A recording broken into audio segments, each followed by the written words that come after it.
Ladies and gentlemen, thanks to the 45th Separate Artillery Brigade, today we'll get a chance to see the Archer self-propelled artillery system in action.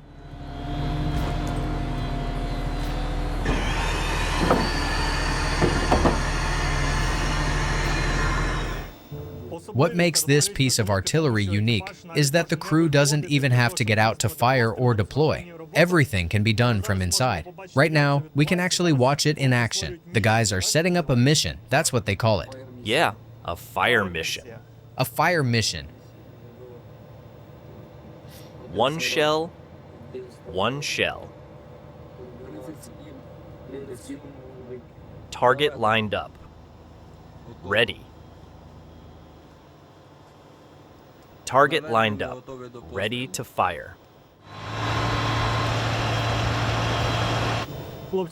Guys, what the hell can I do here to help? What can I push to be useful? I'm not making any decisions, just giving moral support. Man, this is insanely elite gear. Getting picked to train on it must have been wild. How brutal was the casting? And how the hell do you pass it? We trained in Sweden for 2 months. It was pretty tough.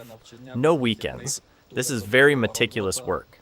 Thankfully, we had great instructors, great translators. We were very lucky to work with such a team. And now it's non-stop work. You're always operating? Yeah, tons of work. No holidays, no weekends. We just keep working.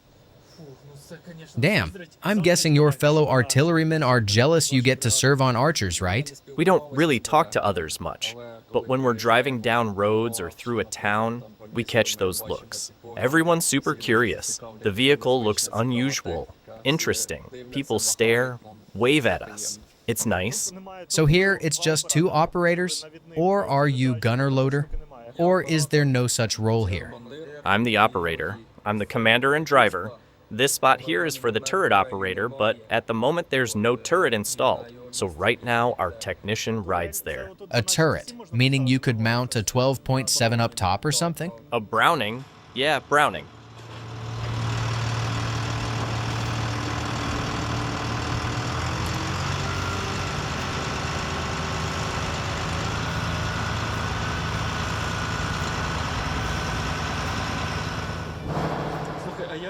I gotta say, your camouflage is impressive. And it's not just visually blending in. Down below it looks like it even hides you from thermal reckon, like a foil type thing, roughly speaking. That's a Barracuda net. It's heat insulating material so you can't be seen through thermals. It protects us from anything thermal imaging based. Back in Sweden during training, one of the instructors hid himself so well, we spent about 40 minutes driving around looking for him.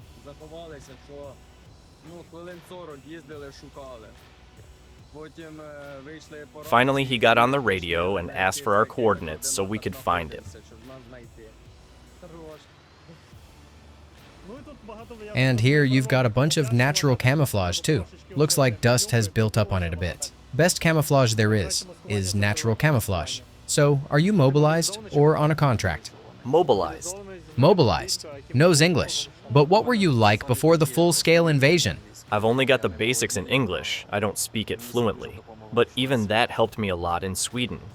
And what did you do before the invasion? I worked in the energy sector, but I was studying to be a sailor in higher education. By trade, I'm a long-distance seafarer. They tell us if you're ever sent for training, you need English. And I'm like, my English isn't good enough. I'm not cut out for it. So, am I right to say, for any service members watching us now, believe in yourselves. What level would you need? Like pre-intermediate? Even basic beginner is enough, because you've got interpreters there too. They help. So, believe in yourselves and keep improving.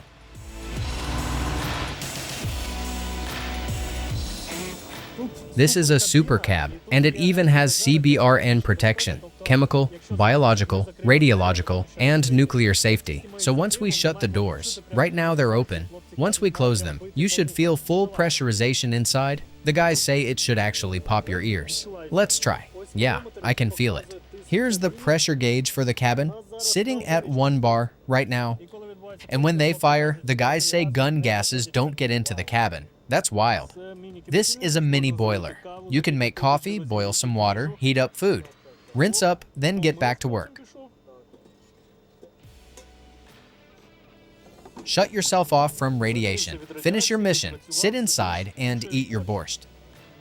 Look, the specs say it can fire off its whole ammo load, 21 rounds, in under 3 minutes. Ever actually emptied the whole drum like that? Yeah, well, not the whole drum. We did like 15 rounds. But yeah, we load the fire mission in, and the machine just works.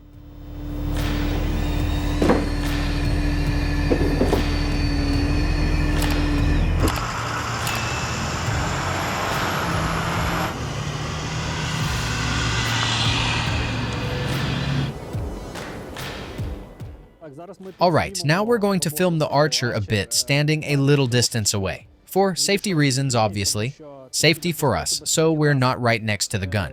Safety for the crew, so we don't give away their position by being too close. Hopefully we'll get some badass shots. Fire. Fire!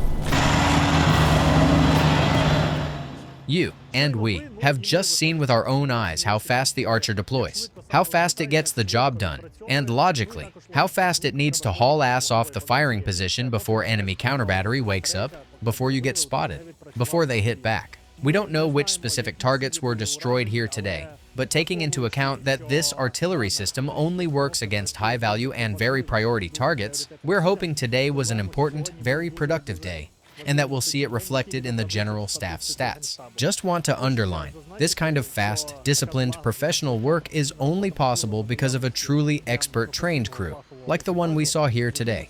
Massive respect to these guys, and to every warrior in this brigade.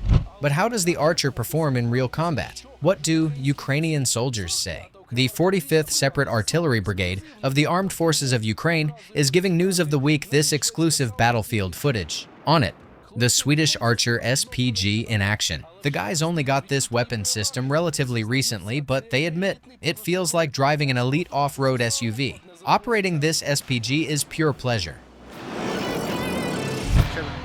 The Archer has been in service with our units for about the last 2 months. Its primary targets are enemy artillery, enemy manpower concentrations, and armored vehicles. And judging by how Archer performs in combat, troops immediately noticed. The difference with the old Soviet systems is simply colossal. The Archer stands out thanks to its high speed and mobility, its automatic loading and correspondent high rate of fire and maximum crew protection. The firing crew is just 3 men, which lets us keep personnel as safe as possible. The system's armored combat cabin lets us control everything from inside.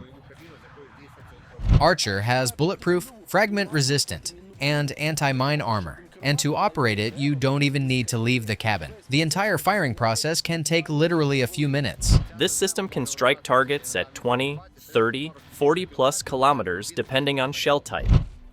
But that doesn't mean Archer doesn't have its drawbacks. First, it's not made in mass production, only a few units per year, so it won't be replacing other systems anytime soon. You need to understand how to integrate them in combined work. Second, Archer hasn't really got combat experience yet. The Russo-Ukrainian War is the first conflict where it's being used. Artillery systems are lacking in general. So missions that might seem better suited to simpler SPGs also end up being handed to Archer. Still, so far Ukrainian troops have no complaints. This Scandinavian Archer performs at a full 100%. In the future though, when it comes time to choose one main self-propelled howitzer type for the AFU, it's not guaranteed that Archer will be that pick. Ukrainian-built Bodon SPGs are now rolling out at 6 units per month, and there are currently 3 times more French Caesars in Ukraine than these Scandinavian Archers. Still, the main thing is that these +8 extremely modern cutting-edge barrels are already here in the fight with the armed forces of Ukraine, tackling a wide range of missions.